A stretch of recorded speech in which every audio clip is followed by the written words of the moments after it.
The Dave Hooker Show. A presentation of Off the Hook Sports. Objective insight, expertise, top guests. Available on YouTube, Apple, Spotify, and the Off the Hook Sports app. Download now for free.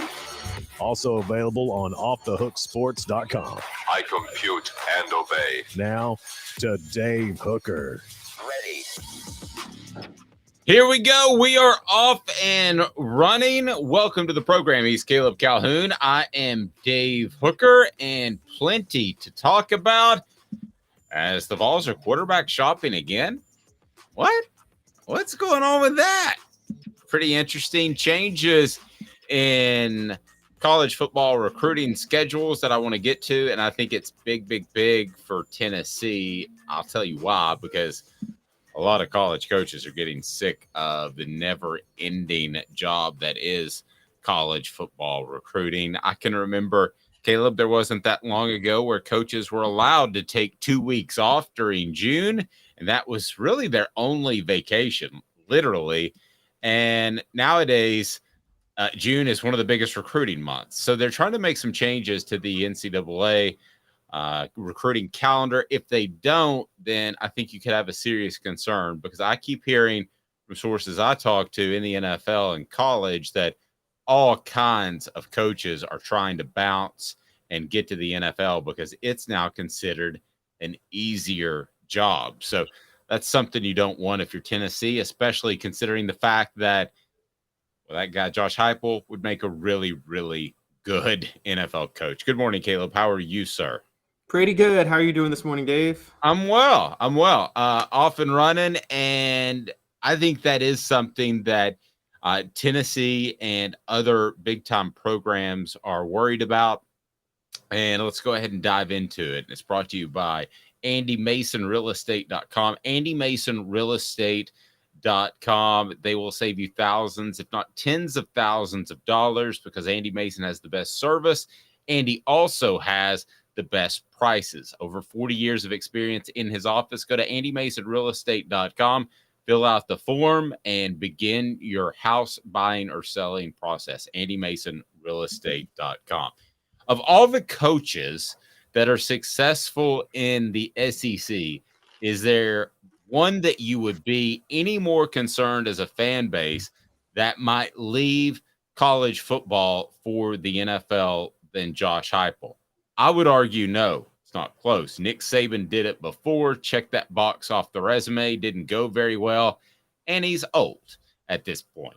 Kirby Smart, I don't think his style fits, and he's a former Georgia football player. He's not going anywhere, and he's got things rolling. As a matter of fact, I can't think of anybody else, with the exception of maybe Steve Sarkisian, who will come into the SEC, that a fan base would be like, oh no, the NFL is coming, Caleb. Is there any other coach out there that strikes you in the soon-to-be expanded SEC that you would be nervous about losing to the NFL, more so than Tennessee should be? I would think maybe the closest one is Brian Kelly, but Brian Kelly is also a little bit older, like you pointed out. But I think those would be the top two. I would say Josh Heupel and Brian Kelly. I think Brian Kelly did flirt with the Eagles years ago when he was with Notre Dame. But I'm with you. I think Josh Heupel's at the top of the list, particularly because when you compare Josh Heupel and Brian Kelly, if you talk about the stresses of recruiting, you and I have talked about it. You don't really have to work that hard to recruit at LSU. I mean, you can just need a car. You need the university to give you a credit card with gas money, and you will find guys in that state. Well, and then you can still be, you can be Ed Orgeron and still get in trouble just in the car because he was pulled over at a gas station when he tried to pick up one of the biggest boosters' wives who was pregnant and said she's not interested. But you can still get in. Nothing to do with anything. Yeah. Well, you need help pumping that gas. That was more like a David Letterman impression. I've been watching some Letterman lately.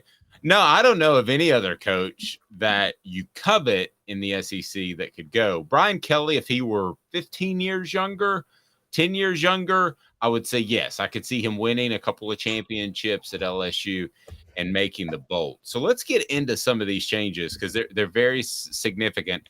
And also, we want to talk before the end of the program. And the reason we're not tackling it right now is we might have a very special guest before the end of the show. And we're looking forward to that because there's a young man named Jake Merklinger who's going to announce his decision tomorrow. Why does Tennessee need a quarterback? Well, you always got to keep the cupboard stocked, but I'm not sure why they're being so aggressive for the young man who's going to announce tomorrow, and he will decide Jake Merklinger out of Georgia between Georgia, Michigan State, and North Carolina. So we may have a very special guest that has some insight into his recruiting. But first, some of these recruiting changes I want to get to. Good morning to everyone.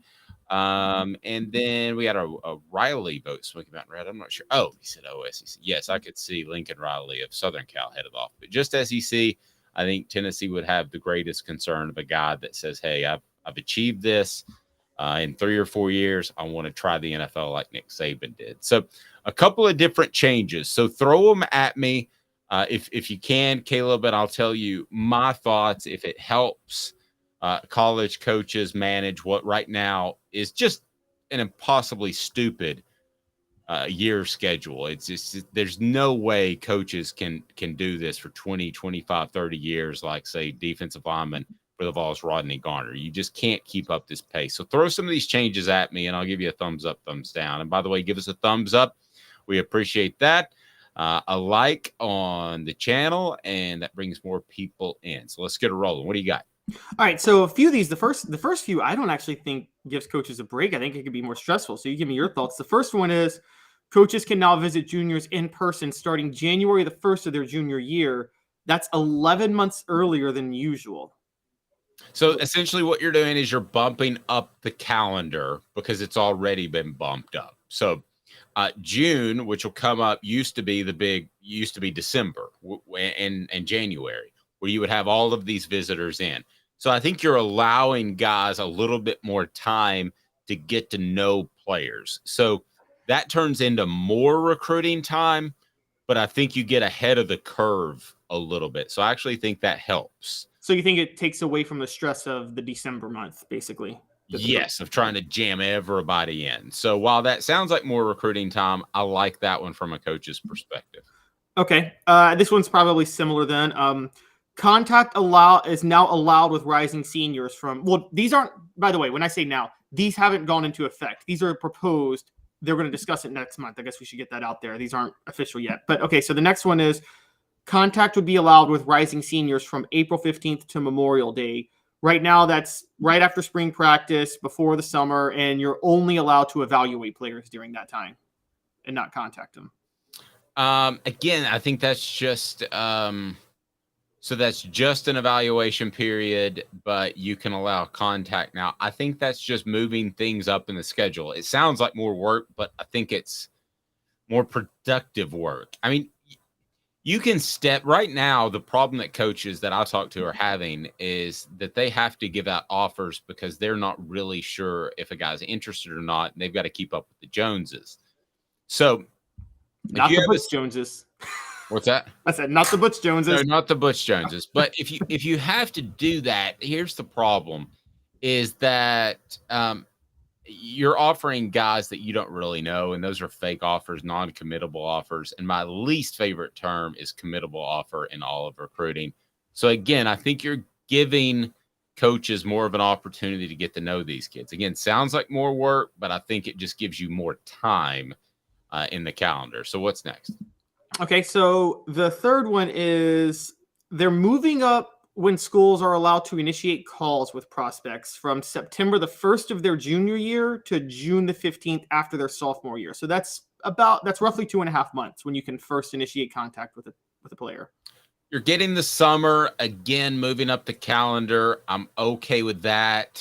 I think we're getting into the stupid realm, though, big picture of recruiting guys when they're underclassmen, and even Tennessee's supposedly recruiting a guy that Caleb Giroux wrote about, or is recruiting a guy that's an eighth grader. So I think that gets into a little bit of silliness before their bodies have developed. But I get the point. Make that window a little bit bigger. So I'm okay with that. Now, and to be fair, you can't evaluate any more about a sophomore on June 15th than you can September 1st. High school football has just started. you got like 1 week's worth of their junior year. Yeah, but you can see a lot of growth in that summer when they're in the weight room, I would argue. To me, recruiting sophomores for the most part is a fruitless endeavor because you don't know what they're going to be. They're 10, 20% that are the Peyton Mannings of the world. I know Kyler Murray was one of those guys that we did a lot on ESPN on when he was an underclassman because you knew he was going to be that good. But for the most part, I think you're spinning your wheels. I think 10, 20% that you go after as a late sophomore in this case will probably not pan out. But if that's what they want to do, go for it. And with the early signing period, everything's moved up. So what else we got? And then the last one, and I think this is the one that gives coaches the big break. So it's a decrease in the evaluation periods for the whole staff. In the fall, the proposal is to decrease the number of evaluation days from 42 to 33. And then in the spring, it's to decrease the evaluation period from 168 to 140.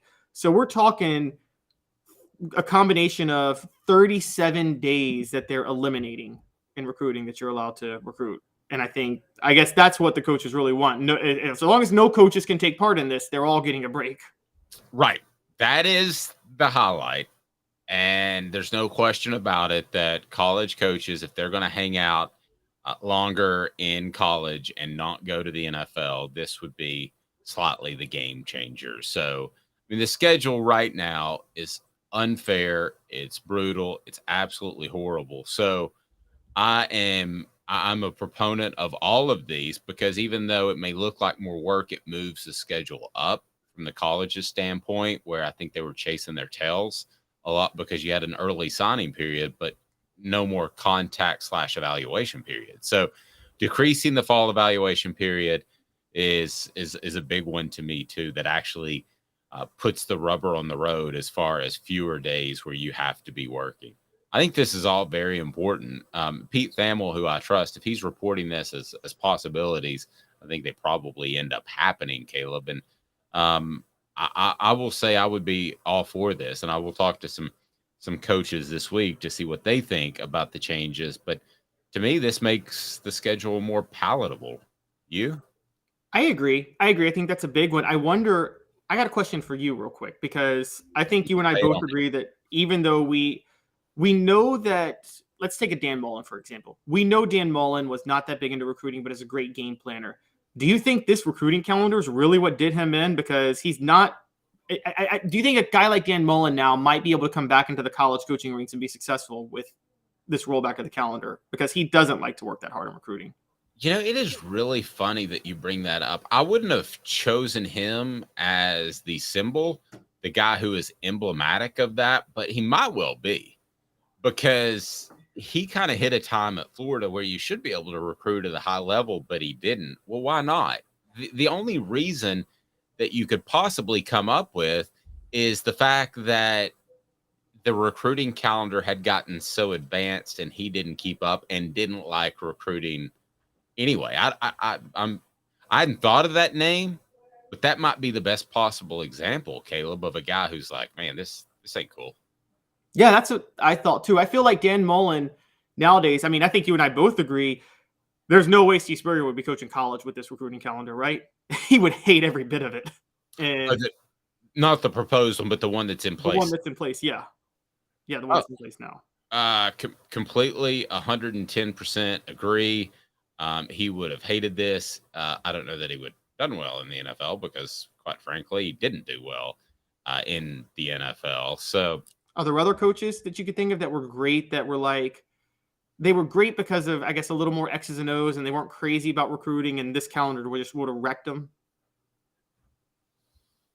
Again, I can't come up with an example that I think even compares to Steve Spurrier. I thought he was a great example. I don't know that he would have had success in the NFL, but I think that's a very good example. I really believe that this recruiting calendar, as far as driving off coaches, and I'm not saying this because we talk about Tennessee a lot, and I'm not saying this to try to get people riled up, but I think the coach in the nation, the entire nation, that fans should be most concerned would say, the heck with this, would be Josh Heupel in 5 years from now. I mean, he's got plenty of juice and energy. He's in his early 40s now, but what happens when you're in your mid 40s? What happens when you're a little bit later. Maybe you've had some success.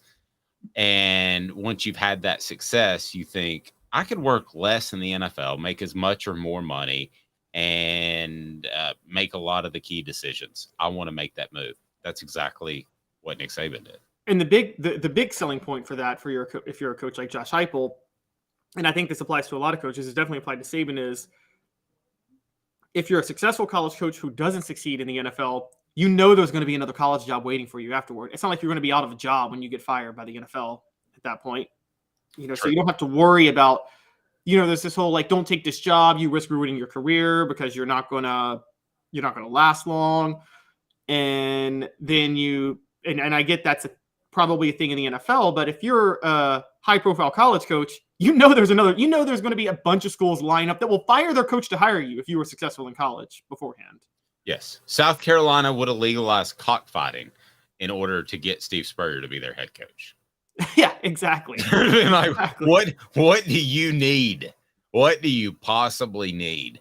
All right. So I think this is all good. I think these are the little things that you need to root for if you want Josh Heupel to have longevity at Tennessee, which I believe he will. But, we're always in whatever job we do, we think to ourselves, could things be a little bit better? Could the grass be greener on the other side? So these are all things that I think help Tennessee maintain their relationship with Josh Heupel for not just 2 or 3 or 4 years. I'm not talking about that. I'm to the point I'm beyond Josh Heupel just being at Tennessee for 3 or 4 years, Caleb. I don't know about you. I'm really thinking about this, and I never say this about coaches. I didn't say it about Urban Meyer at Florida, Dan Mullen at Florida. I'm not going to say it about Brian Kelly. I don't think he coaches there for 10 years at LSU. Nick Saban would be the exception to the rule. But as far as the young coaches, that age isn't against them. I think Josh Heupel, I'm thinking along the lines of 8, 10, 12 years that he could be at Tennessee because of the fit. I don't think that's a stretch at all. 2 years under his belt, 8 more years. If you had to take the over under, I'll put it at 7.5. So that'd be a number of 10 total years. Would you take the over or the under that he's at Tennessee? Given his success, given his perceived love for the program, what would you take? Yeah, I would take the over. And also, I think 10 years isn't bad. You realize how crazy, though, that what we're saying, though, that a guy's going to be at a job for 10 years. Oh, exactly. And we both agree. But the mistake, I think a lot of it's funny because the mistake I think Tennessee lucked into it. I think the mistake a lot of athletic directors make, and I want to know your thoughts on this, I think they too often sacrifice good hires because they're looking for the guy that's going to be there 20 years. And in my opinion, a lot of times, this is why I love what LSU did with Brian Kelly. They know Brian Kelly's not a 20-year head coach. You're right. He's a 5 to 7 year head coach at best. But the way LSU was thinking is, you know what? We might get 2 or 3 national championships in those 5 or 7 years. Look at Miami in the 80s. Miami didn't make one hire in the 80s. There's not one head coach that lasted more than like 5 years at Miami. But they all got a national championship when they were there. And would you not take a 5-year run with a national title over a 15-year run of success? I think this is a big problem in college athletics. Everybody wants the guy that's usually late 30s, early 40s that they think can be there for 20 years. They're trying to find him somewhere. And a lot of times you have a proven commodity elsewhere that could do better. No, I would totally take the short. If Tennessee fans, I believe, were asked right now, you can have Josh Heupel for 5 years and win a national title, or you can have him for 10 years and win 3 SEC championships, 4 SEC championships. I think they would take the national title, but I think you're going to get both. And again, I'm the guy that's viewed, for those of you that don't know me from years ago, I'm the guy that's often viewed as a cynic. I like Caleb because I think he's a little cynical too as well, or at least realistic. Let's use that word.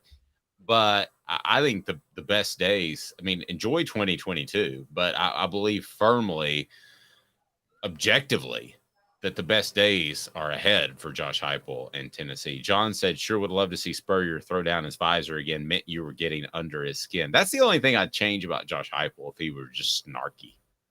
If he, after that Missouri game when he punched that one in, and if he just said, well, their job to stop me. If he said something like that, Spurrier style, that's the only thing I would change about Josh Heupel is I would make him snarkier and a smart aleck. I think that would be fantastic. It also responded to the media some with his strategy. My favorite Spurrier thing is every now and then he would there was a game against Tennessee where, okay, so he got criticism for running up the score. And then the next year he decided, well, I got a 35-0 lead. I'm going to sit on the lead just to stick it to the media. He did that just to make a point and went away from his style.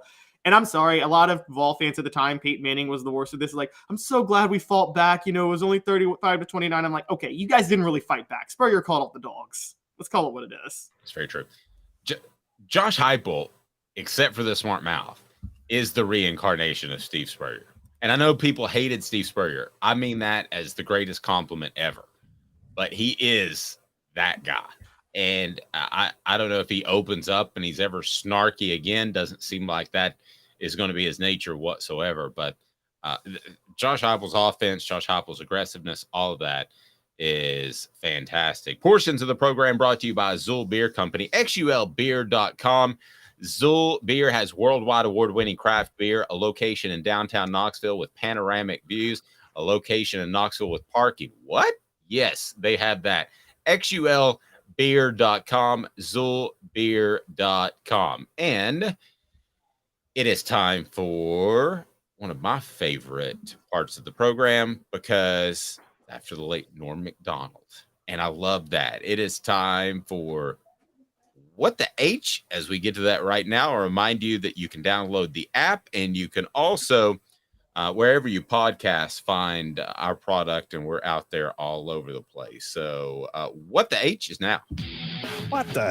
What was he thinking? Release the hounds. The Dave Hooker Show. Keep cool. A presentation of OffTheHookSports.com. I'll flip the script a bit on you, Caleb. Vols left off top 10 stadiums for fan atmosphere. What the H? Brought to you by Campbell, Cunningham, Taylor, and Hahn. Vision. I got it. I can see far. I can see close. I've got my last follow-up appointment today, so I'm excited about them telling me you can see. And they'll be like, usually you go to an eye appointment, they say, take your contacts out, take your glasses off. So I don't need to. I don't have contacts or glasses because I'm in great shape. Campbell, Cunningham, Taylor, and Hahn right there in Knoxville, and their doctors are local, which isn't the case with a lot of other people.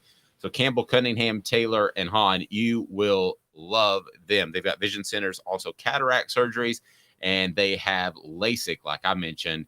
And I went with the monovision, so I can see close one, far in the other, and it all works out for my eyes. Love it. Okay, so Tennessee left off the top 10 stadiums for fan atmosphere. Okay. I can't stand clickbait. I get accused of clickbait, as we all do in what we do professionally. Caleb does, I do, even though I can tell you, and if you don't believe it, don't believe it. Fine.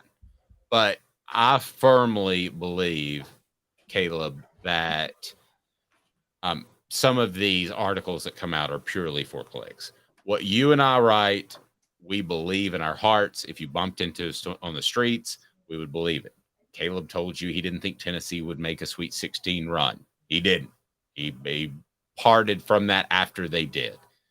But some of these, to me, to not have Neyland Stadium is a huge, monstrous what the H. I do not understand, especially with the season they had last year. If this is 12 months ago, fine. I got it. But did you see the light show? Did you see the fans that showed up for every single game? Not just the Alabama game, not just the Florida game. I'm going to run down the top 10, top 12, or top 10 list. Tennessee comes in at 11.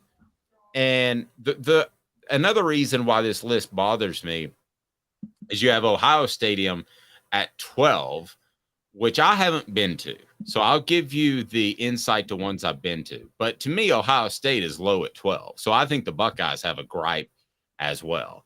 But let's focus on Tennessee. All right. And fill me up with the message board, okay? Travis says they hate us because they ain't us. Fill us up with the message board. I want to hear exactly. Do you give me one stadium that you think competes with Neyland and you think that maybe is even better? Rebecca says that atmosphere poll is the stupidest thing I've seen. That was totally for clicks. I'm with you, but it's got me talking. So I guess I guess they got me. They got it. Mr. Jones says, what other team pulled up goalpost? Mr. Jones says, that's just BS. The Alabama game was the most viewed game in the regular season. Travis says, that's total BS. I know where you guys stand. Give me one stadium that you think is close. Let's play the other side, and let's take a look at this. So, all right, here we go. So the stadiums that are supposed to be better than Tennessee, Michigan, that's stupid. That's the Big House is the quietest place for anybody that knows about it. I know. I haven't been there, but I've talked to many reporters that have. It's way spread out. It's not loud at all. That's stupid. I mean, stupid. It's dumb. Yes. Nebraska. I'll be honest with you. I haven't been there, but that to me is absurd. I can guarantee you as I go through this list, that South Carolina is not going to be on it, but South Carolina, I think, is an underrated place to play when you're in the stadium.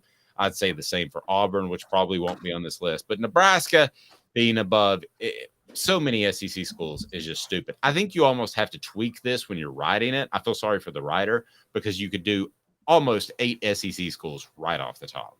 So Texas A&M, I haven't been to. It's one of 2 SEC schools that I haven't been to, but when I ask people, it's just incredible, just unbelievable. So for me, them to be 8 feels low. You jump in whenever you feel the need to do so. Florida State at 7, Caleb, feels high to me, especially with the lack of success they've had. Yeah, I think the Florida State thing, and you're going to see this with Clemson too, they're relative because I've been to quite a few ACC games myself. And for those who don't know, ACC games are horrible. They are hard. I mean, they are notoriously bad. There's a reason, by the way. I don't know if you guys remember this. This started in the early 2000s. This was by design. The ACC purposely started scheduling games at 7 or 8 at night, and all their primetime games are always that. That's the only chance they had to have rowdy fans in the stadium. And that's why they have more night games than anybody else, because of that. ACC football is awful. And so if you're covering ACC week to week and then you end up in Tallahassee, you're like, okay, this is like an SEC fan base. Or Clemson. By the way, another horrible fan base that's weak. I'm sorry. It's Miami's included in that. They're a powerhouse football program, but it's a boring place to go to a football game. Oh, it's a great place to get stabbed when they were in the old Orange Bowl. Which is more fun than the actual fans in the game. It's more fun than the actual cheering because the fans are just half of Miami fans are just, they love the U and the coolness of it, but they're not at the games every week. No, and now the new stadium is 45 minutes away. It's the casino that doesn't have craps and takes 45 minutes to get a drink. But not that I'm mad about that. My trip in December. Yeah. So, I mean, that's the only fun game in the casino. And they don't have a sports book. But right. You have to get in the car 45 minutes to the stadium, and there's no tailgating. But that's Miami. Okay, here we go. Wisconsin Camp Randall Stadium is better than Neyland Stadium. This is by design. Wisconsin has a tradition where there's one moment, and the jump around thing. That doesn't make the stadium as a whole better than Neyland Stadium. That's just a moment. I agree. And I watched they did a vignette piece on that guy who is the lead singer of the Jump Around. Who is that? House of Pain. House of Pain. I love that song, by the way, and I love House of Pain. But they did a special on that guy during College Game Day, and boy, you talk about making you feel old when you see him. He is completely gray.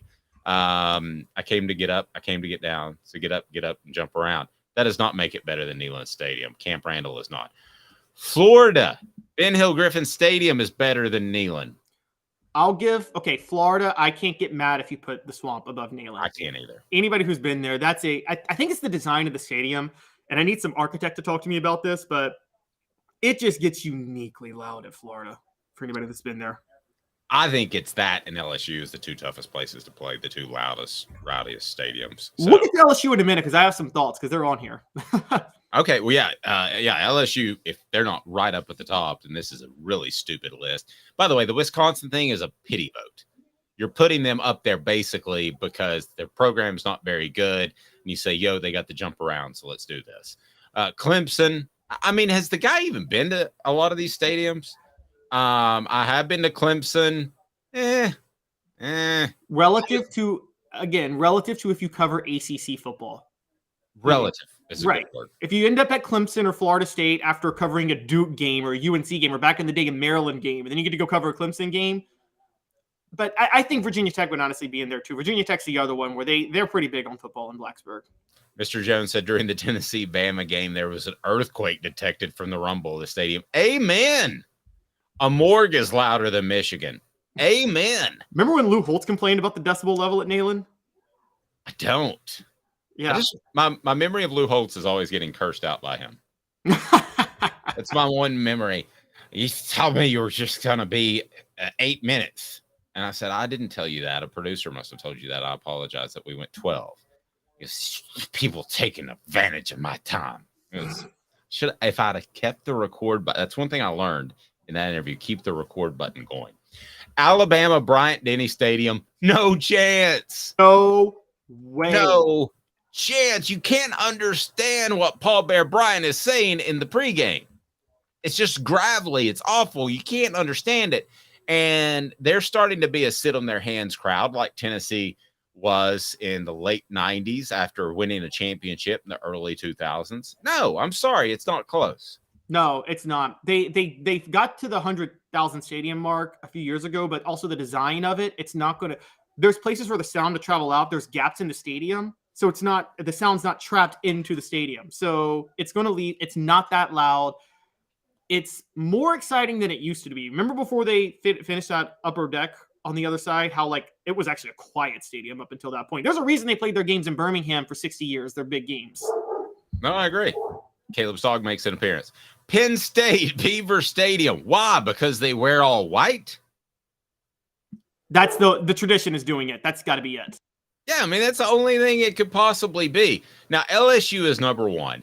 Here are my thoughts based off not only the stadiums that I've been to, and I've been to most of the ones that we mentioned, but based off the stadiums that I've been to or talked to people. So, like, I'm going to give A&M a really good boost, even though I haven't been there because of people I talked to.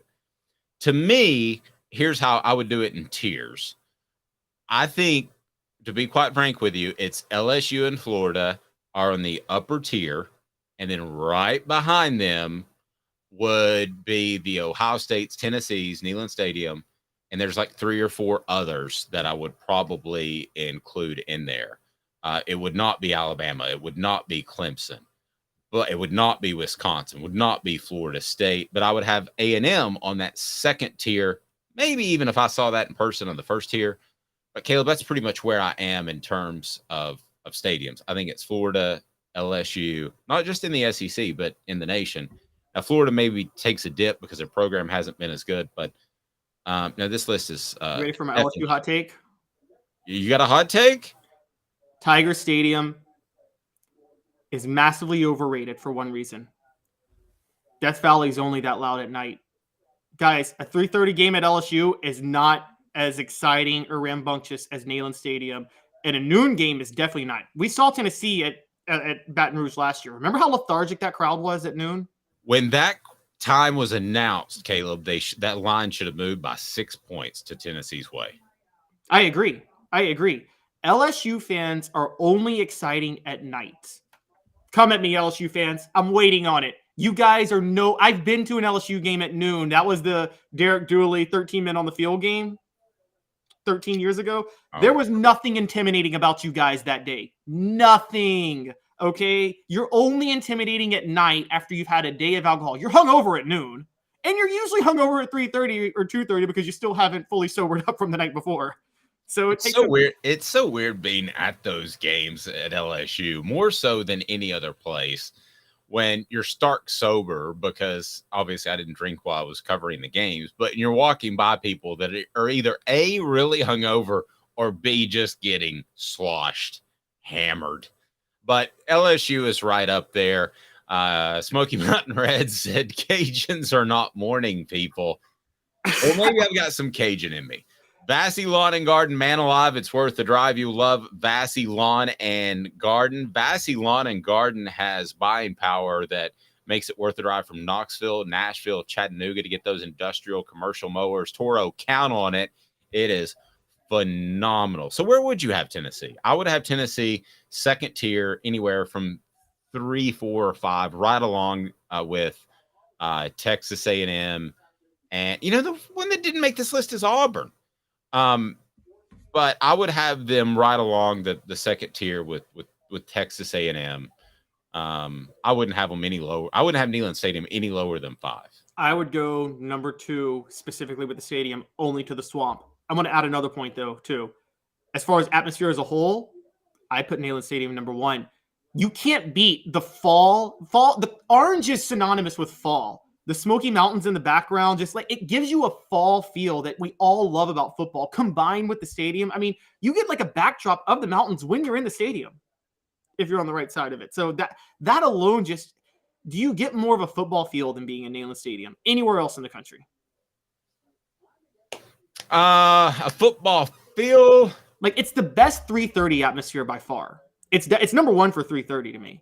Now Florida probably beats them at night, I would say, but I think Neyland Stadium has the best 3:30 atmosphere. You get a party feel at LSU, you get a nouveau riche feel at Florida, which I think are tough places to play. No, it's right up there. I mean, I would say Alabama. I would say probably Ohio State, a football feel. I mean, they don't get as loud as Neyland. No, they don't. We're talking about kind of two different things. Coming up, Tennessee among 3 teams that could make the playoff for the first time. Who are the others? And we'll also have today's tough question brought to you by Craven Wings. A lot going on. I get to go to Craven Wings today. What about that, Juan Ward? Coming up, Tennessee could make the playoffs. Who are the other teams that could? And we're talking about the 4 team, not the 12 team. 2 minutes back off the Hook Sports. And Craving Wings South North Shore location, where we've heard people say that you can get the best wings in East Tennessee. Pero ¿quién es este? El número 87, Jacob Warren. I'll just do 6 in my sauce 87, please. Imposible, señorita. Dale 6 más. Look at these wings. Perfectas, deliciosas, fantásticas. Man, I don't know what you're saying, but it sounds awesome. How do you say fresh, never frozen in Spanish? Frescas, nunca congeladas. Make your way to Craving Wings and get you 6 más. But what was funny about Kate is we were a full continuum of care at that time. We had detox, we had inpatient, we had outpatient. So we were doing a lot of the things that we do now. But now we just do them so much better. It's really a simple program, but we're complicated people. I am what I am, and now I got to do something about it. You can take your life back. Call Cadis today. Got cataracts? We can fix that. Never miss another moment. With a little help from Doctors Campbell, Cunningham, Taylor, and Hahn at cctis.com. Do you want to own the more that owns every job? Then get to Vassey Lawn and Garden in Cleveland and get you a Toro. I'm David Vassey, here to talk to you about Toro. With a Toro Zero Turn, you'll get more out of every minute and you'll reach the finish line faster. At Vassey's, we like to say, no matter if you're mowing 3 acres a week or 11 lawns a day, homeowners and business owners alike find confidence in equipment they can trust from top to bottom. Vassey Lawn and Garden, Highway 60 North in Cleveland. Man alive, it's worth the drive.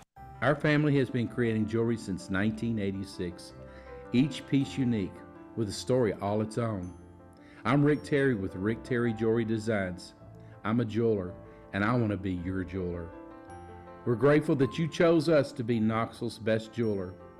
My family and staff look forward to serving you. So please come see us.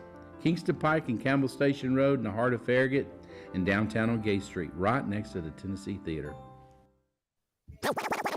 You're listening to The Dave Hooker Show, a presentation of OffTheHookSports.com. The internet is full of pictures of each and every one of you. Available on YouTube, Apple, Spotify, and the Off the Hook Sports app. Download now for free. Is there nothing you people can't do? Also available on OffTheHookSports.com. Here we go. Welcome back. Smash the like button, John says. Thank you, John. And Tennessee is thought to make the college football playoff by one national writer. I'll dig into that. Are we all national writers now that we think about it, Caleb? I mean, yeah, just like we studied media law. Just so you guys all know, New York Times v. Sullivan, we're all public figures nowadays. That actual malice thing you want to sue for defamation, you're going to have to prove it too. So just be careful. Well, it's hard for us to sue other people though for malice or defamation because we've made ourselves public figures. I know that, but what I mean is nowadays public figure is so relative. Everybody's one. That's a good. I hadn't thought about that. For the record, it was a college football case that determined that. By the way, comm law for me, D equals diploma. That was the hardest class that I took. The only communications class that I didn't make an A in.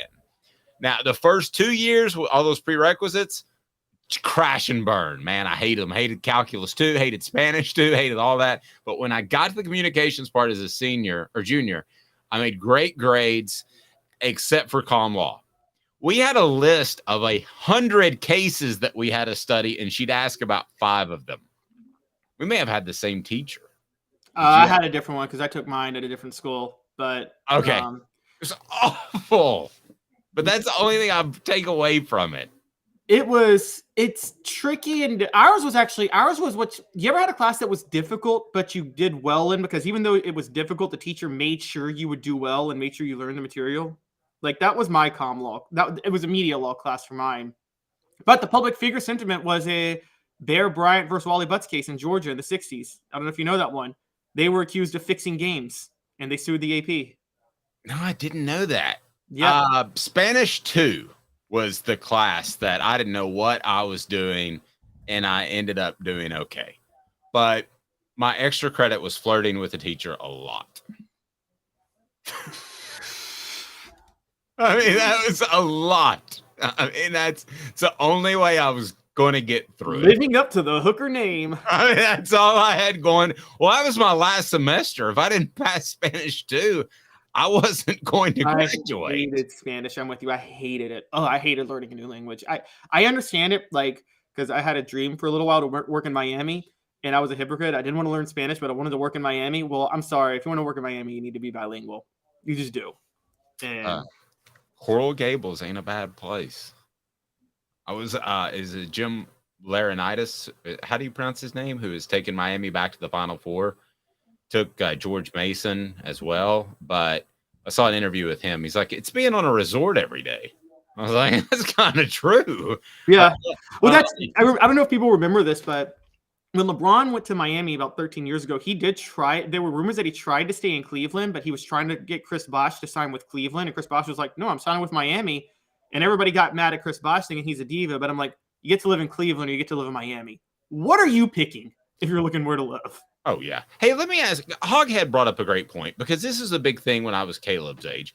It said Neyland can be super great and it can be very dull. I've seen both many times. Now, in the late 90s and early 2000s, and to some extent in the mid 90s, when you thought to yourself, oh, Tennessee's going to get beat by Florida, I'll show up for the game, but they're not going to play for a championship.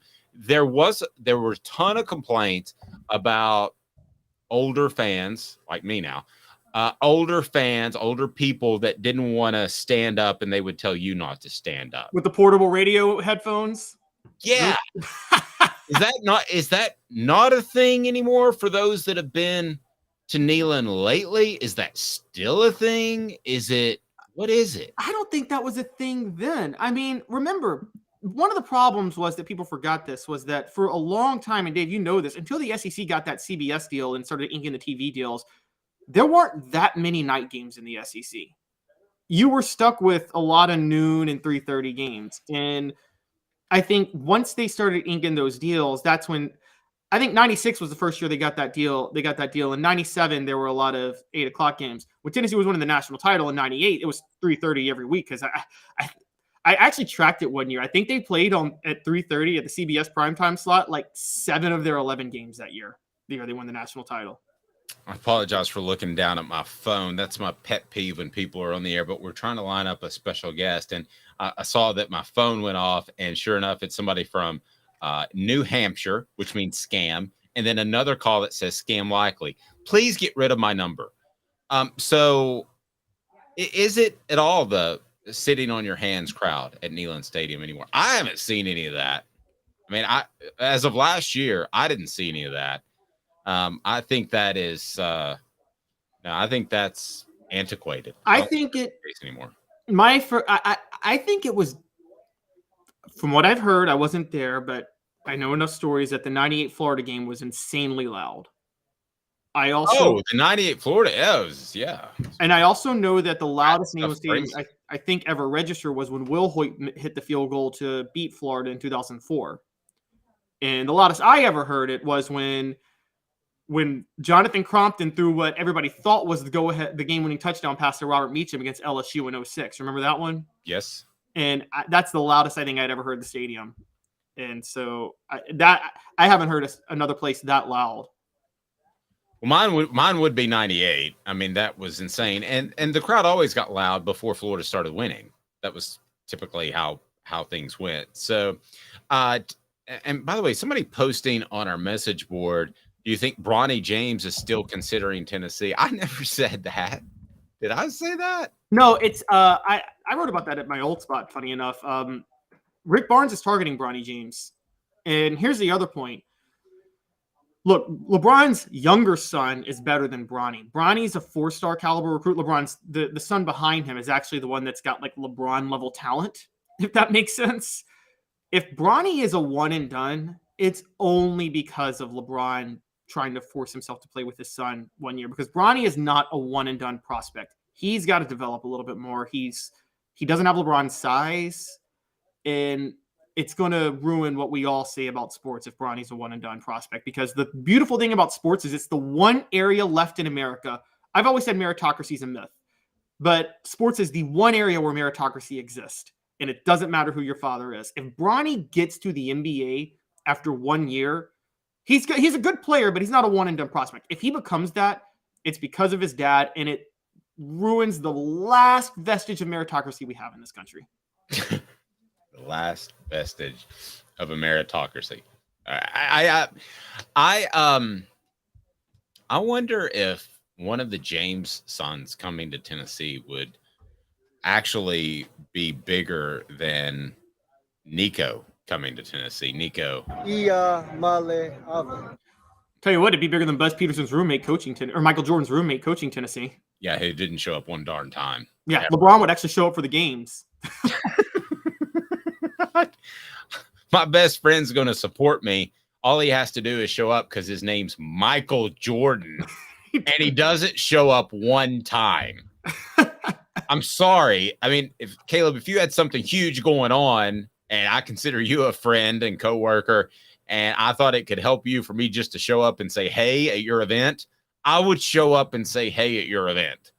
And Michael Jordan, I was the best man at his wedding, didn't show up one time for Buzz Peterson. All right. Yeah. Let me ask you this. Tennessee, according to Heather Dinich, is among 3 teams that could make the playoff for the first time per ESPN. The other 2 that she pointed out, Southern California and Penn State. So I want to break this down and ask you, if you had to pick Tennessee or Southern Cal making the playoffs this year, which would it be? If you had to pick between the 2, they make the playoffs. Southern Cal was knocking at the door. So was Tennessee. Who would you take? I'd take USC. I'm sorry, but they're playing in the Pac-12 and they got Caleb Williams back. How can you not take them over Tennessee? I would definitely have to take USC as well. And you do have the returning Heisman winner coming back, and he should be a year better. So not to rain on anybody's parade, but I would take Tennessee. Now, the other program that was mentioned is a little bit more interesting and a bit surprising. So who was the other team that was mentioned, Caleb? The other team was Penn State, and there's getting to be this disturbing love for Penn State. So stupid. Solely based on their Rose Bowl win. Dave, how many times have we seen teams be overvalued because they looked good in a bowl game going into the next year? A lot. And Tennessee might be one of those teams, but it appears not because they lost Hendon Hooker. I don't think they're going to go into the season as the type of pick that fans want to make and be ahead of the curve. I think as a matter of fact, if you're jumping on Tennessee's bandwagon, you're behind the curve at this point. So Penn State, she mentions, Heather Dinich does, as a strong candidate to become first-time playoff participants. No. They're not on. Does anybody think they're on Ohio State or Michigan's level yet? No. And they never will be with James Franklin. Even if they get to the point where they have that type of talent, Caleb, they are not going to win the coaching battle. At the end of the day, James Franklin did a great job at Vanderbilt for what Vanderbilt is, but they played practically nobody. I think at one point they played Grace Christian That was when the SEC East was at its absolute worst, too. That too. So you had to pull off a couple of upsets against a down division, and you had to win your non-conference games, and you're good. But no, absolutely not. Penn State is not going to make the college football playoff. They are not going to be one of the top 4 teams when they go to the 12-team playoff. They're not going to get the bye. They're not going to do any of that. They play at Ohio State this year. They host Michigan. If Jim Harbaugh had gone, maybe we could make that argument. But I'll give you Southern Cal because they've got an easier schedule. Although Tennessee's is pretty easy, but they have a settled quarterback position. I'll give you that one. But to take Penn State over Tennessee makes absolutely no sense to me. Not to mention, look, I think Michigan State could be better this year than they were last year, and they have to play at Michigan State this year. And that's a little bit scary for them, I think. Don't sleep on their opener against West Virginia with Neil Brown there. I mean, I'm with you. I don't see look, Penn State's very capable of losing either one of those games, quite honestly. And this has been a pet peeve of mine for a quarter century, for 25 years. I think teams get so overvalued by what they do in a bowl game. And I think you should, when you're projecting a team the next year, you should care about their bowl game way less than you should care about what they did in November the year before. Because bowl games are you got a month off. It's just so, some players opting out, whatever. Jamarcus Russell became a number 1 draft pick because he blew out Notre Dame in the Sugar Bowl. And that was ridiculous that he became that. Tennessee was number 3 heading into 2005. Why? Because of that Texas A&M game in the Cotton Bowl where Rick Clausen was Cotton Bowl MVP. That completely overvalued Tennessee heading into the 2005 season, that one game. I'm with you. I don't understand the Penn State argument. I never will. To me, that is like one of those relationships where both sides kind of like each other, but they don't love each other. I don't feel like Penn State loves James Franklin. I think James Franklin, if he could become the head coach of the New York Jets, or he could get a bigger college coaching job, there's not a lot that he would do that. James Franklin is going to have a long, frustrating career like so many coaches in the Big Ten have had. And you can go Kirk Ferentz at Iowa. You could go a number of different coaches, and the fan bases, or at least the administrations, are okay with just winning 8 or 9 games. Because the minute you want to fire them, they sneak in an 11-win season. Right, exactly. Right when you're about to fire them. They're okay with the Butch Joneses of the world. Yeah. Well, I think I remember covering Tennessee in 2017. And after that loss to Florida, remember that was the worst coach game ever, where Butch Jones threw it 3 times on the 1-yard line and Florida went up the Hail Mary, and Butch Jones was like, "We don't have a dime package." Remember that? Yes. No. And I remember that the next day, the Tennessee message boards, everybody was like, "I want Tennessee to lose out. I want there to be no excuse to keep Butch Jones at this point." Vol fans were ready for a 3-9 or 4-8 season or whatever happened, because they wanted no excuse for Butch Jones to hang around after that year. They were so angry at Butch Jones. And quite honestly, I think they were lucky. I think the worst thing that can happen to a program is when a bad coach sneaks in a 10-win season. I agree. Post from the message board from Hoghead. I drove back from the 2002 Citrus Bowl and the 2016 Outback Bowl thinking we were going to be great the next year, and we were really bad both seasons. Any concern that could happen with Tennessee this upcoming year after a great showing in the Orange Bowl?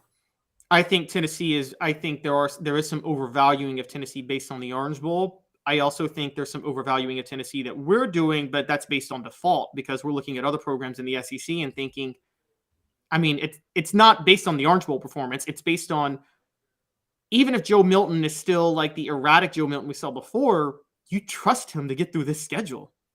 I mean, it's just not that hard of a schedule.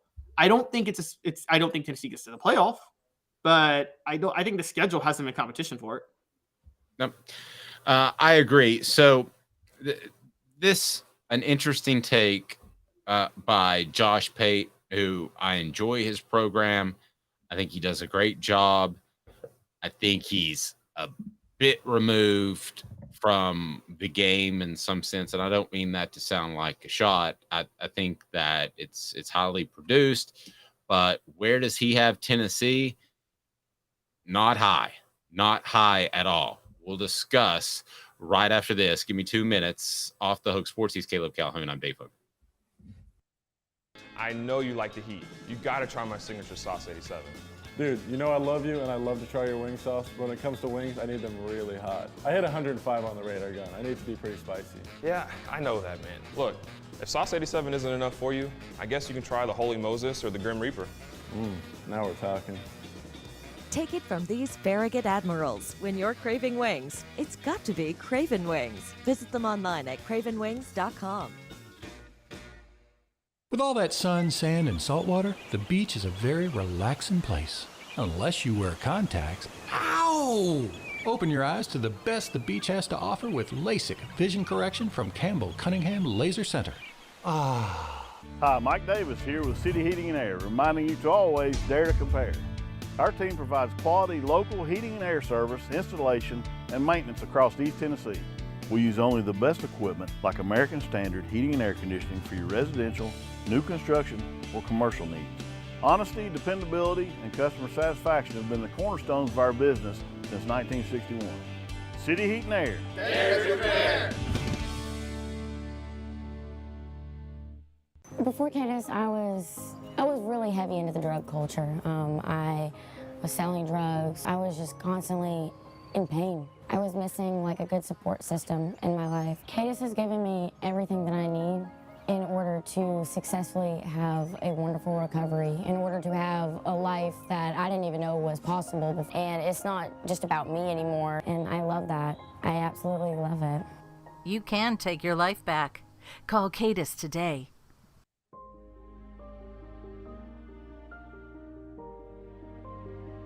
Our family has been creating one-of-a-kind pieces of jewelry in West Knoxville since 1986. Each piece is a combination of unique processes that bring your idea to life. Every day in our shop, a truly special item with a story all its own is being manufactured in our facility, bringing the history and family sentiment into a whole new generation of life. We're grateful that you chose us to be Knoxville's best jeweler, a title that we value and respect. Because to me, being a jeweler and owning a jewelry store are not the same thing. I'm Rick Terry. I'm a jeweler, and we want to be your jeweler. Kingston Pike and Campbell Station Road in the heart of Farragut, and downtown on Gay Street right next to the Tennessee Theater. Objective coverage. Hey, that's new. If we get caught, we're going to jail. The Dave Hooker Show, a presentation of Off the Hook Sports. YouTube, Apple, Spotify, and the free Off the Hook Sports app. I'm going to need to see some identification. Back to Dave Hooker. Hey, Mr. Jones, I want to get to what you asked about. Do you see Tennessee trying to add another quarterback in the portal this next window that opens up to have a third option? So, yes. I mean, yeah, and it's not any indictment of Joe Milton III or Nico, but it is, simple fact is you're going into a season with two scholarship quarterbacks, unless you feel really, really good about Navy Schuler, right? I mean, I can't imagine Tennessee not having three scholarship quarterbacks on its roster. So we're going to pivot here just a little bit. I want to get to the Josh Pate stuff. I also want to get to the fact that Tennessee's recruiting a four-star quarterback, easy for me to say, that could commit to Tennessee tomorrow. But first, Caleb, we got a tweet from, is this Jimbo Fisher? What do we got from Jimbo Fisher? We got a tweet from Lane Kiffin. Oh, tweet from Lane Kiffin. Okay. Yes. I see a Jimbo Fisher picture. You get me caught up to date here. So Jimbo Fisher showed his annoying ego again, where he said, and I get sick of coaches saying this, he said, everybody runs the same plays. It's all about execution when asked about the play calling, which whenever you hear a coach say execution, that's code for I did my job. Don't blame me, blame the players. I don't want to accept any blame. That's true. And Lane Kiffin, to his credit, can I share the screen real quick? Sure. If you know how to do it, that's above my technical IQ. By the way, go ahead and smash that like button while Caleb's trying to figure out how to share the screen. Look at him. Sharing screens like there's no tomorrow. He's confident. He's smiling, feeling good about himself. This is the tweet. Well, you got to bring the screen. You got to bring the screen up. Do I have to do that? Oh, wait. I got it. Oh, wait. Here we go. I got it. Okay, here we go. You see it? I got it. I think I'm the one that did it, but it doesn't matter. Yes. This everybody runs the same plays, question mark. It's only about the players executing, question mark, face palm at Kirby Smart. That sounds like he's taking a shot. That's a direct shot at Jimbo Fisher's quotes, right? Yes. No, I don't think there's any question about it. And he references Kirby Smart. Kirby Smart doesn't run anything considerably difficult. Right. Exactly. So I think I think Jimbo Fisher and Lane Kiffin have had a few wars of words. I think Lane Kiffin had some comments about NIL last year. And so we know Lane Kiffin ain't afraid to take shots. Here's the question. Was this fair or foul on Lane Kiffin? Should he be minding his own business, or is this him nearing the point that coaches should be held accountable? A good point to make. Well, who am I? Am I the Ole Miss administration? Am I just Dave the commentator? Dave the commentator. Okay, Dave the commentator. This is golden. Way to go. I may text you. I might text him right now and say great job. But now if I'm the administration, Ole Miss, I'm probably not crazy about it. And Lane looks like he's kicking a wounded animal because Jimbo Fisher's on his way out. I mean, you do have to factor that in there as well. But the tweet in and of itself, to me, or the quote from Jimbo Fisher that everybody runs the same plays, that sounds like the best word I can come up with is ignoramus. Yeah, so I pulled up the article, the direct quote. So he was asked if Bobby Petrino's scheme upgrades could help Texas A&M this year. And he goes, it's not scheme, it's execution. And then he goes, everybody does the same thing. There's not a hill of beans between anybody as far as what goes on. That is just wrong. And that's the sign of a coach the game's passing by. So feel better about that Texas A&M game. Can you bet on who gets fired, on whether or not coaches get fired yet? Because I am so sure Jimbo Fisher's getting fired. Whatever the over-under is on wins this year, take the under with Texas A&M. Jimbo Fisher is turning more and more into a disaster. No, I agree. And he's aging like a dog, 7 years every year. Because he used to be innovative. Now he had James Winston, and that's why he won a national title. But if you want to talk about everybody runs the same plays, just take a second and watch what Georgia does and watch what Tennessee does. I mean, they're entirely different. Watch what Alabama will do this year and watch what they did last year and in previous years. That's just idiotic. I mean, it's absolutely idiotic to say that. And with Jimbo Fisher, he goes and hires a guy, Bobby Petrino, who was ahead of the curve 20 years ago before he couldn't take a curve on his Harley. And I mean, that's just not true. I mean, none of that's true. TCU, if they're running a pro style West Coast offense, whatever, they're not making the college football playoff. They're running stuff that's completely different. This to me almost sounds as stupid as Philip Fulmer hiring Dave Clawson, because Philip Fulmer didn't want to give up control. And he could have hired Will Muschamp, who was lighting it up as... You mean Gus Malzahn? Gus Malzahn, excuse me. Gus Malzahn, who was lighting it up as the offensive coordinator at Tulsa at the time, had the number one offense, but he went Dave Clawson instead.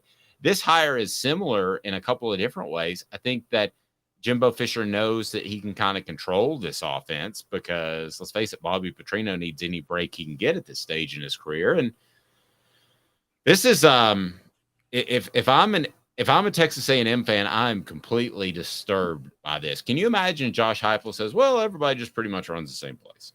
Yeah, it's ridiculous. I also think there's a second method to Lane Kiffin's madness on this, because you covered him in that 2009 year. As boisterous as he was, that you always thought there was a bit of a method to his madness, right?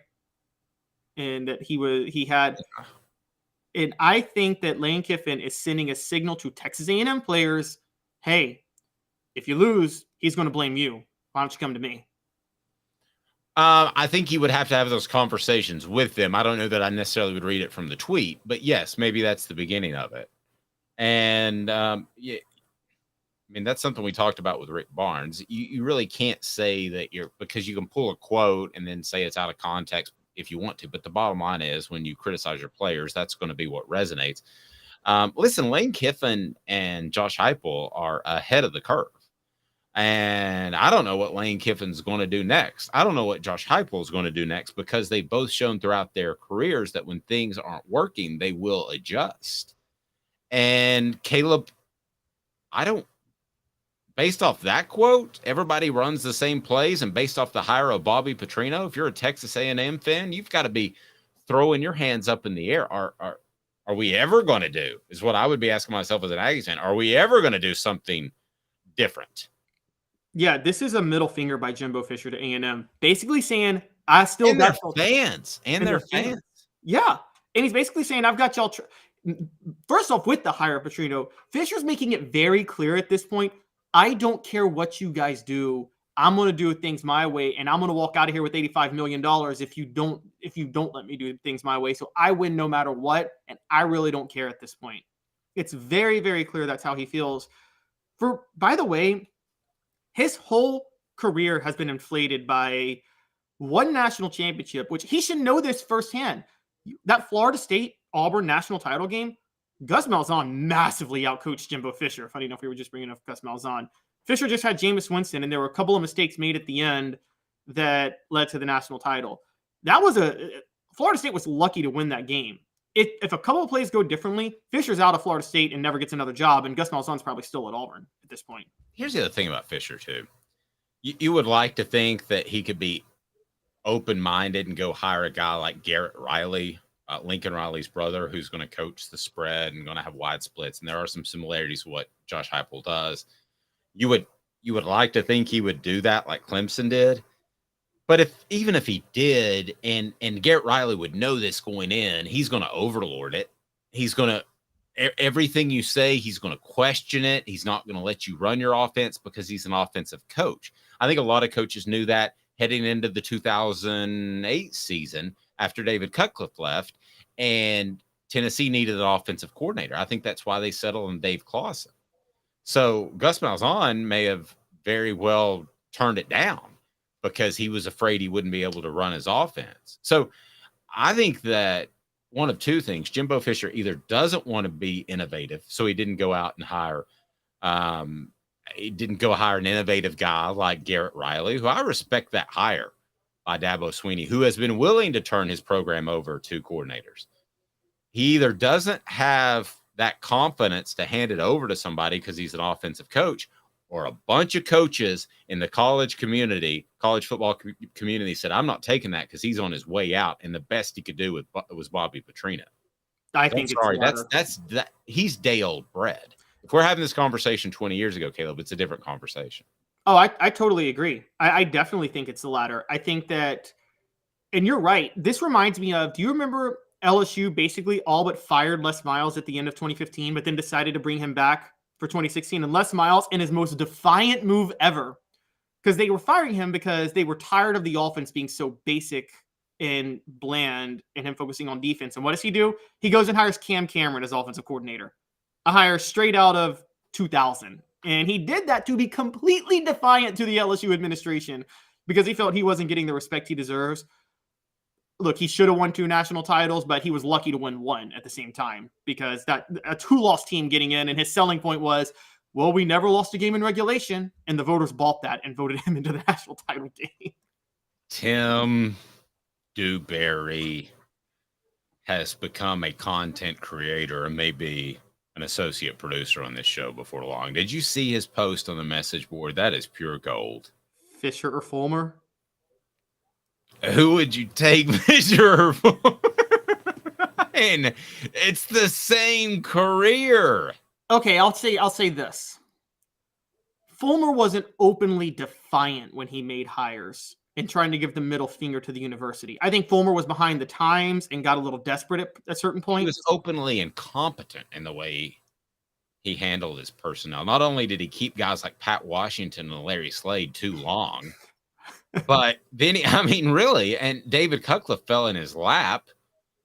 He did find David Cutcliffe in the early 90s, though. I mean, that was a former hire from the 80s that he decided to just promote. I give him credit. And also, look, John Chavis was a coach for a time. And when Fulmer hired him, he was a coach for that time. And that was a real I don't know. Maybe that's just Fulmer promoting from within. And you're right. Maybe that's because after Cutcliffe, he hired Randy Sanders, who I think you and I both agree is not an offensive coordinator.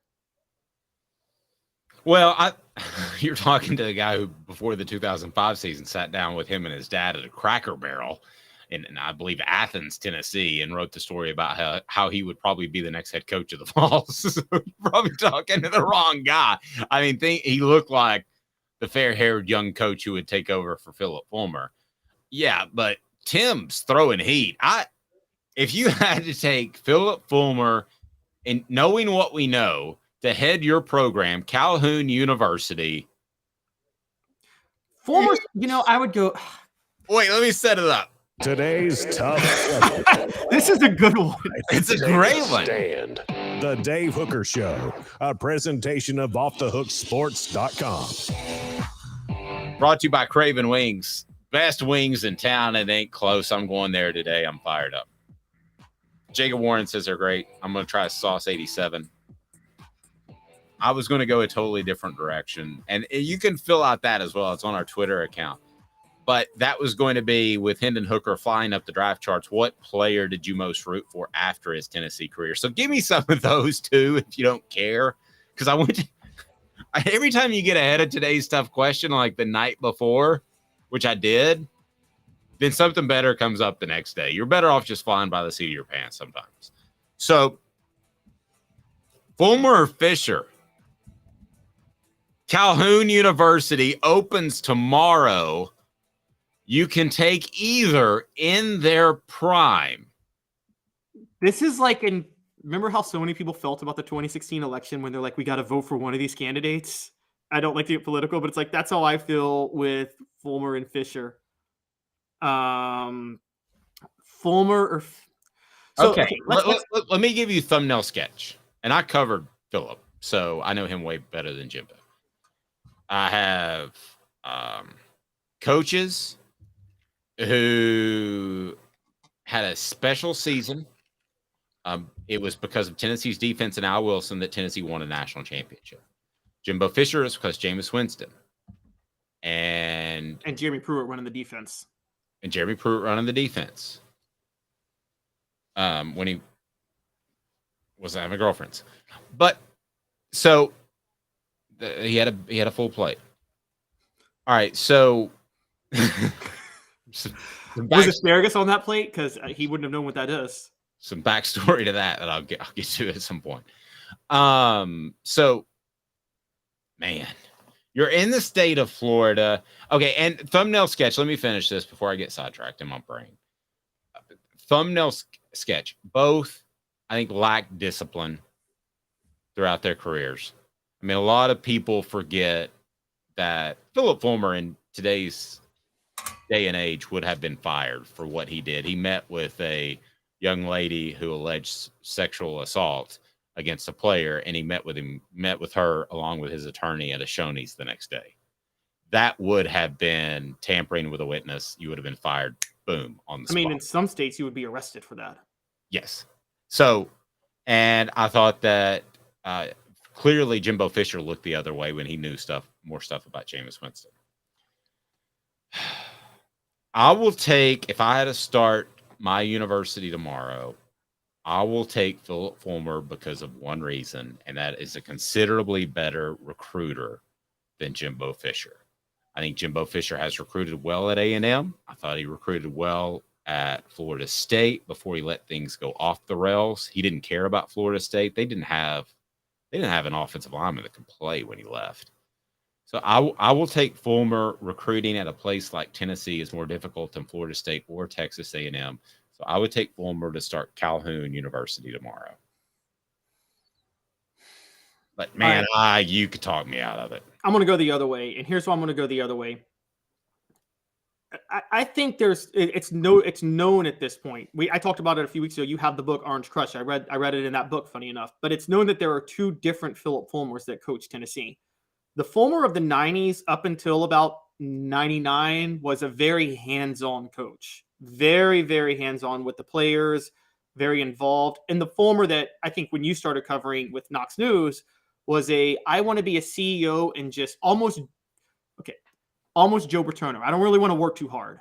I just want to go meet with the boosters and things and let the staff do their job. And that's that Fulmer. I would take Jimbo Fisher over, because at least Jimbo Fisher seems like he wants to be involved with the team. Whereas Fulmer, the second half of his career, a guy who just wants to sit around and be a CEO, that never works with coaching. Yes, Dabo was a CEO, but Dabo is hands-on as a CEO. He's always thinking of ways to get an edge. Well, I guarantee he's dogging it in recruiting like Philip did. Yes, exactly. Still to this day, I think that people don't understand how important recruiting was and why Philip Fulmer was such a perfect fit for Tennessee. Philip would sometimes leave when Vanderbilt and Kentucky were terrible. He would leave during practice and go make recruiting phone calls. I mean, that was not unusual, and it sounds crazy, but it was actually very smart. Because he knew that they were going to show up and beat Kentucky and Vanderbilt. In those days, they had a 22-game winning streak against each of them. You knew you were going to win. Yeah. The only time either was a threat was, by the way, you saying that explains why in the mid-90s, Tennessee always struggled with Vanderbilt on that side. They did. And their players didn't want to be there. I mean, for goodness sake, I didn't want to be at practice because it was freezing cold and they were playing at Vanderbilt, Kentucky. Travis says Fulmer put incredible players, incredible into the league. Jimbo has James Winston. Well, that's the thing. Fulmer's staff developed players. I never took that away. I mean, you were going to be developed, unless you were a defensive back, as you talked about. Unless you played in the secondary, you were going to be developed for the NFL if you went to Tennessee. And I think I give him that. I just know more good and bad about Philip, so it's probably hard for me to compare the two, honestly. And frankly, because I could throw up bad things about Philip that would make me want to say Jimbo, and I could throw up good things that would make me want to say Philip. So there's one thing that's going to make me say Jimbo, and it's this. Me covering Tennessee in 2006. I don't think Jimbo would ever say this. When Tennessee had the worst run blocking in the SEC that year, they couldn't buy 3 yards when they ran it. Remember that? The 06 team. Mm-hmm. And Fulmer in November says, I'm going to start working with some of the offensive linemen to help them get a little better. And in my mind, I'm like, you're a former offensive lineman and a head coach. And I know we don't have the SEC, but I hate cursing on the air, and I almost slipped. Why? Why were you already working with the offensive line? Yeah. Why wasn't he already doing it? What were you doing previously? Exactly. I think Jimbo would never say that about a quarterback. He would never be like, my quarterback's struggling right now, so I'm going to spend some time working with my quarterback. Could you imagine if Jimbo Fisher said that? Tim says, let me see if I can get a buyout from Basilio and come to work for you guys. I didn't know you were working for Basilio, but I'll tell you what, the key in media nowadays is have a bunch of different paychecks. You got to be hustling. You got to keep them coming in, or you get frustrated by being underpaid in the media. So work for us both. And tell Tony I said hello. Great guy. Or be Jimbo Fisher and get an $85 million contract and not care if you win. And so Gene says Dave has too much inside knowledge about the skeletons in Fulmer's closet to be objective. You're right. I'm going to let you pick for Calhoun University, and I'm going to go Jimbo because I think Jimbo is more hands-on. That's where I'm going to go with that. And I think that's a negative, his hands-on, because he's defiant. But I just think Fulmer was as hard as people say he worked in recruiting, and I believe you. I mean, that you know some good about Fulmer too that a lot of people don't know. I do. That's why I could talk myself either way. Yeah, but I will say I know I don't want to say I know for a fact because I can't say that, but I know based on a lot of circumstantial evidence that Fulmer got pretty lazy the last few years at Tennessee, and he was kind of lazy as an athletic director too. Yeah, it's a grind. I don't see how these guys do it long-term in recruiting. I feel a real sense of empathy for them. I mean, you're still making $2 or $3 million even back then. So not too much empathy, not sympathy, but empathy. But Gene, you're right. But I know so much good about Fulmer too. I think there's a lot of similarities between the two coaches.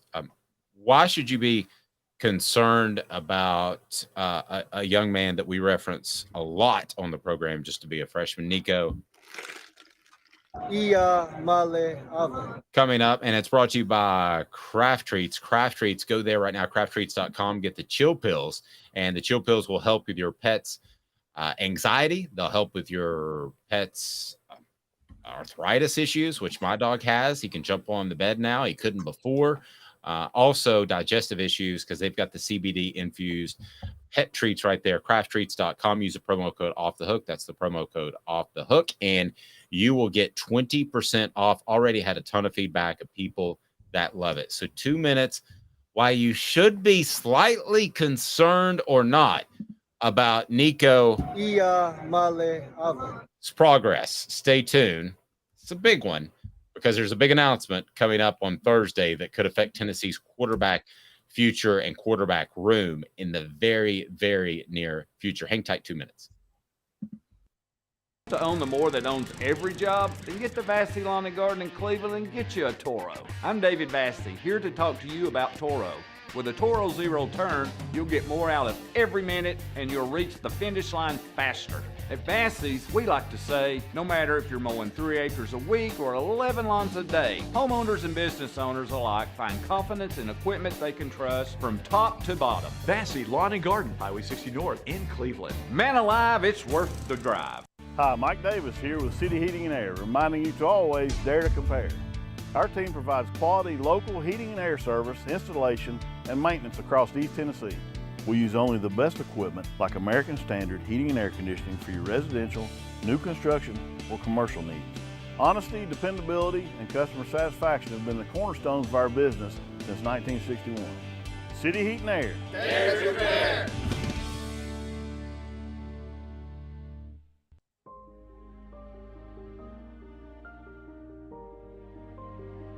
Our family has been creating one-of-a-kind pieces of jewelry in West Knoxville since 1986.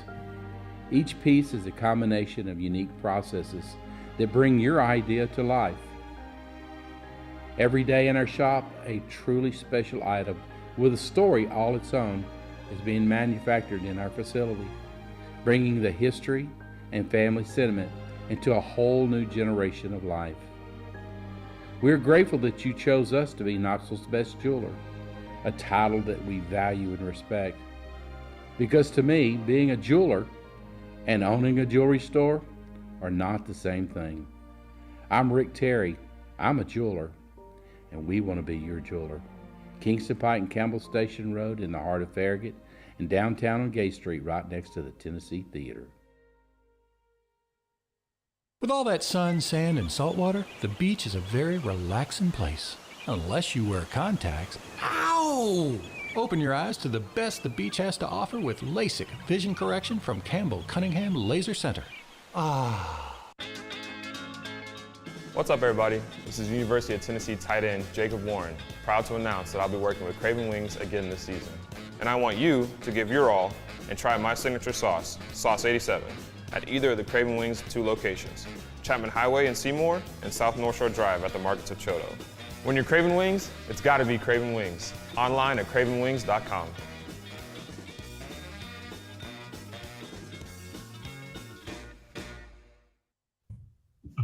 Who's this guy? Hello, wizard. The Dave Hooker Show, a presentation of Off the Hook Sports. What? YouTube, Apple, Spotify, and the free Off the Hook Sports app. Back to Dave Hooker. Here we go. Welcome back. portions of the program brought to you by City Heating and Air Conditioning, cityheatandair.com. Integrity matters. If you're in Knoxville and you ever need an HVAC service, it's City Heating and Air Conditioning, cityheatandair.com. You will love them. Check them out. cityheatandair.com. They bring you Cooper Mays, who is just throwing heat. And I asked him, I said, what do you get asked about spring practice most of the time on our YouTube channel? Please hit the thumbs up button, subscribe if you haven't already. And he said that I got to ask about the quarterbacks, the running backs, the receivers, anybody but the offensive line because we're boring. That seems about right. By the way, I noticed, hey, if you want me to be brutally honest with you, at maybe the detriment to our own growth on the YouTube message board, I will. So there were a couple of, I think they were Alabama fans that I made mad. So we lost a couple of subscribers. So we need you to tell friends so we get those subscribers back. I was wondering, we hit 1,900. I'm just brutally honest. I'm like, man, at this point in my career, I'm going to tell you what I think. And somebody was saying Nick Saban has already said that he wasn't referring to Alabama's basketball program when he said there's no such thing as wrong place, wrong time. I essentially, to sum it up, said, if you believe that, then you're an idiot. Because he was totally referring to that, was he not? Yes. Like, what Nick Saban said it, and he's not lying at all. He would always tell you exactly what he was thinking, and he wouldn't pretend at all because that's what coaches do. Yes. Okay. Speaking of what coaches do. All right. Tennessee, and I wrote about this on offthehooksports.com, which we encourage you to check out. Kudos to Caleb Giroux, who is just throwing heat with his recruiting coverage. So Tennessee, we're trying to get Steve Wiltfong on. I think we may be able to. Okay, we're trying to get Steve Wiltfong on, who works with 247 Sports, and man, I'll give him credit. He's kind of like a young Dave Hooker. Everything he says about recruiting happens. I'm joking. But he thinks that a young man named Jake Merklinger from Calvary Day School will commit to Tennessee. And his crystal ball projections have been on the money. I think right now he's at the top of his recruiting game. And that's not easy to do, quite frankly, because the national guys, the more regionalized you get, the tougher it is. So Merklinger also considering North Carolina, Georgia, and Michigan State. Now you have Nico Iamaleava. Man, see, I'm still struggling with that. So until I get it right, Iamaleava. So why are you recruiting another quarterback, Caleb? I think still this day and age in college football, you want at least two options heading into any season. And unless you think Gaston Moore or Navy Schuler is one of those options, I think you're going to need another quarterback next year. I watched some Jake Merklinger highlights. You ready for this? You ready for this, Dave? Ready for my hot take? If you say he's better than Nico, then yes, that's an incredibly odd take. I say he's a better NFL prospect than Nico. Nico's better than for Heupel's system. I agree with that. Yeah, I watched him too. Yeah, Nico has a quicker release and a more accurate deep ball. Jake Merklinger is better at throwing the ball with somebody in his face. He can take a hit and throw it. He can make more throws than Nico. And they're about the same level of mobility, I think. So, but again, the most important things in Heupel's system is an accurate deep ball and a quick release. No. And Travis, I'm having fun with Nico's name. I definitely know how to pronounce it. I just pronounce it like this. Iamaleava. Iamaleava. I got it. Iamaleava. And then there's a Tungavailoa guy. No. Iamaleava. So does this give any credence to Dennis Dodd's report from CBS Sports? No. Okay, well, let me finish. Oh, sorry, I thought you were. Yeah. That's all right. Does this give any credence that there are whispers he's not living up to the hype talking about Nico? Any credence at all? No, absolutely not. There is, if Joe Milton were coming back next year in like 2024, you might have a point there, but Tennessee is only going to have one quarterback on the roster next year that you would think could be elite enough to run Josh Heupel's offense. And that quarterback would be Nico Go ahead and hit it. Well, I switched. Iamaleava. Iamaleava. So I don't think you have to sign a quarterback every class like you used to, but I think you need at least 2 options on every roster, and I think that there's a healthy difference between what Philip Fulmer did, which was put all of his eggs in one quarterback, like whenever a quarterback left. And he got lucky with T. Martin here because there was no backup to T. Martin in '98, but he did not get lucky with Jonathan Crompton. And so that's not Crompton's fault. I'm going to be fair to Crompton. There were some other issues there that we all know about. But either way, Fulmer had a habit of putting all his eggs in one quarterback's basket. And I think that there's a difference between that and having to sign a quarterback every year. You at least need 2. Come on, you need 2. Just for injury's sake, you need 2. All right, here we go. 4 downs. And it's brought to you by our friends at Craven Wings, where I will be going with the hottest sauce they have. It's going to light me up. 4 downs. Nico, should it be concerned? What does this mean? Tennessee with another rooster in the hen house or hen in the rooster house. 4 downs. 4 downs. 4 questions. 4 answers. The Dave Hooker Show. 4 downs. A presentation of offthehooksports.com. Okay, if you're Nico Iamaleava, are you at all frustrated or concerned that Tennessee, just months after you arrived on campus, is going after another quarterback? No. If you have any, like the slightest bit of intangibles at all, you aren't scared of competition. You know this is what happens. You should have been dealing with competition since you were in middle school. Agreed. Do you think it's something they talked to Nico about? Do they say, hey, we're going to have to bring in another cat? Just want you to know. I think that's something they were honest with him when they were recruiting him. I think they had to because of the NIL money. I think they had to talk to him and to some boosters to say, look, whoever gave him the money to say, look, we're not going to not bring in another quarterback. Okay. Well, let's say that Merklinger commits to Tennessee, and this is a commitment. This is a non-binding commitment. Okay. So Nico could light it up this year, shove Joe Milton to the bench, and Merklinger could say, whoa, I'm not going there. So that could happen. But aside from that, do you think that Nico and Merklinger will both be on Tennessee's roster, not 2024, but 2025? No, I think Merklinger will transfer. I mean, again, to be fair to Nico, for people who are questioning if he'd be upset about this, he committed to Tennessee when Taven Jackson was already on the roster, and that was a Heupel commitment. So he's not going to back off because another commitment came after him. Okay, so that was 2nd down. 3rd down, is it fair to treat these players differently now that they're getting paid and can transfer freely? Because I will tell you this, I reached out to one former Tennessee quarterback. Maybe you said his name, maybe you didn't. But just to talk about how do those things go down? What's that conversation like? You might not be a fit. We got this Nico guy coming in or whatever. And he didn't want to talk about it. But I believe that Tennessee, along with a bunch of other schools, are showing guys the door, which used to be a cardinal sin in football. Do you believe that's okay now that they're getting paid and they can transfer freely? I do believe that's okay, but I think the institution should step in and say this. I would actually take a really hot take. And you ready for this? I'm ready.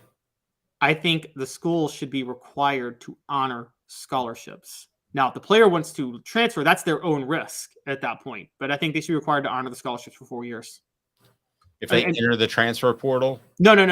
I think once you enter, it's over. But I think if you commit and accept the scholarship offer, I think as provided you live up to like certain standards, I think scholarships are year by year, aren't they? On the kids side, they are. Yes. And now they are. I'm sorry. Now they are on the school side because you can transfer. Yes, I think right. So what I mean, if a kid accepts a scholarship as a freshman and decides to stay with the school has to honor the scholarship all 4 years they're there, right? No, the school, it's year to year. Okay, that's what I mean. I think the school should be required to honor the scholarship unless the kid enters the portal for 4 years. For 4 years, unless the kid enters the portal or unless the kid violates some code of conduct that the school is allowed to set. Yeah, it used to be these were called medical red shirts. They'd find a reason to put you, not a medical red shirt, medical scholarship. They would put you on a medical scholarship. So basically, if you showed up and you couldn't play, they would put you on a medical, and it didn't count against your 85. So you They don't really do that anymore. They just say hit the door. Right. So, what are the odds? Okay, what percentage of chance do you believe that Merklinger will start more games at Tennessee than Nico Iamaleava? Iamaleava. That depends on how many years Merklinger wants to sit, because Nico's going to be there at least 2 years after this year. What makes it difficult. I agree, but here's the thing. You could redshirt if you're Merklinger, and then you could sit behind Iamaleava. You sit for 2 years. You still have 3 years of eligibility. So, but I don't think anybody sits now. I don't. They do. Joe Milton is willing to sit. Joe Milton. I think that's a rarity. I think if Merklinger shows up on campus and sits behind Nico for 2 years, Dave, if your son committed and was sitting behind Nico for 2 years, would you encourage your son to keep transferring until he found a place to start immediately? Or would you encourage, like, hey, you have a leg up if you just wait patiently and learn the offense in a couple of years? Well, that's a tough one. If I watched him out there and I thought he couldn't compete, but you're not going to be objective with your own son. So if you knew your son could compete, your son's a 4-star, 5-star quarterback. And yes, I might be butchering Nico's name throughout the season, post on the message board because I think it's kind of funny. I view this as a job now. So if my son was miserable at a job, I'd view go get another job. What if he's happy and he's just developing and waiting for his chance to start, though? If he's happy, then stay by all means. If you're happy at a position and you're waiting for the managerial role to open up, stay. But if you're at all not happy, I've taken the sentiment out of it. If this answers your question, be loyal to that school. No, that school is a business nowadays. It was before. I'm just very much. And I say it's funny you say managerial role. I think to take it to coaching, for instance, I think coordinators are too happy to take the first head coaching offer they get. And one, they may not be ready, and two, it could be a bad job. And I think that's where Kirby Smart was smart. He just stayed at Alabama, developed more and more, and then he got the best job in the world, and he was ready. Meanwhile, Derek Dooley jumped the first chance he got, and he wasn't ready to be a head coach. No, and I think but here's the thing. I think that we've all probably taken jobs that weren't what they cracked up to be. So if you find that out and you're not under contract, and then I have no problem with you moving and bolting. I think Merklinger is not going. So to answer this question, I think Merklinger won't start more games than Nico. I think it's about a 30% chance he does, because I think if he were to commit, I think Nico is still starting in 2024 and 2025. And then I think Merklinger would obviously start in 2026, but you would have to bet on him starting in 2026 and then deciding to come back if he's good and starting in 2027. So I think that, but I don't think Merklinger is going to transfer if he doesn't win the job. I don't. I think this is a thing for him where I'll compete for the job. And if I don't win it, I can sit in Josh Heupel's offense for 2 years, learn the offense, redshirt 1 year, have 3 years of eligibility, and then shine. Yeah, but here's the thing. It's not like it used to be, Caleb. I mean, Josh Heupel's going to go out and try to get another 5-star guy in 2 years. And at that point, Merklinger should transfer then. I think, look, Taven Jackson didn't transfer until Nico arrived in December, and that's when Taven Jackson realized, I'm not going to beat this guy out. And so that's why he transferred. But I think he'll embrace competition at the start. I do. I think that's what you do. You embrace the competition for the guys that are level with you or behind you. Nico's not level. Nico's going to be ahead of you. So I still think the concept of embracing competition and waiting your turn to start is going to exist in some places in college football, particularly a school like Heupel, where would you rather go somewhere else to start early, or would you rather wait 2 years and then you have a chance to start in Heupel's system? And his system is designed for you to put up 400 yards and 5 touchdowns a game. Yep. Jaden Davis is another one that may sign with Michigan or Louisville. We've heard all kinds of of places that he could go. But I think Merklinger is the guy that eventually ends up at Tennessee, and that'll be tomorrow. My thoughts on this, I would have kept Nico in the loop. If Nico has a problem with it, too bad. You have a year head start. Sorry. Given the job, you shouldn't be the starter. I agree with what you said. Merklinger may be a better pro style guy, but Nico is the perfect fit for Josh Heupel's offense. I will go so far as to say this. I think based off Nico's ability, that Merklinger will stay 1 year at Tennessee and he'll be gone by January of 2025. I don't think he'll stick because I don't think kids do that. So I'm going to take the popular route. You might be right. He might just love Tennessee, wore orange pajamas when he was a child. I don't know. Or just relish a chance to play in Heupel's system, even if he has to wait. Possible. But I think Heupel, if he's not up to that standard and Heupel goes out and gets another war daddy like Nico, I think that he could quickly run Merklinger, or Merklinger could just go. He might get a better quarterback. He's never getting another Nico. I'm just going to say it. Well, maybe, but as far as being worried about Nico and his performance and the whole Dennis Dodd situation, no, I don't think going out and getting another quarterback should worry Tennessee fans at all. I will say this: I would make sure that Nico was in on that discussion. Not that you have to be.